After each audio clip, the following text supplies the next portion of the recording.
Ловците и риболовците поставяме наболелите си проблеми пред политическите партии. Инженер Василев, кои теми ще бъдат засегнати?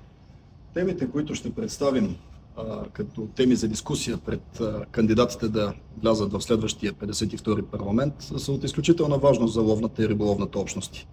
Те ще включат както необходимостта от законодателни промени и в Закона за лова и опазване на дивеча, и в Закона за рибарството и аквакултури, така и проблемите, които съществуват по места с прилаганите земеделски практики, които водят до унищожаване на дивечовите местообитания, с изграждането на паркове за производство на енергия от възобновяеми енергийни източници, ветрогенератори и фотосоларни паркове, които също нанасят огромни щети на дивата природа, на дивечовото многообразие.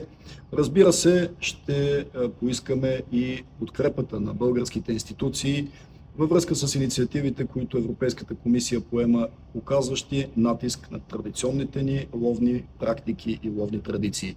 Така че надявам се да откликнат всички, които бъдат поканени за една откровена дискусия, и в резултат на тези дискусии вярвам, че българските ловци ще могат да вземат правилно решение, коя политическа партия най-пълно отговаря на техните очаквания. Следете медийните канали на Съюза, където ще получите подробна информация за темите и проблемите, които ще трябва да бъдат решени.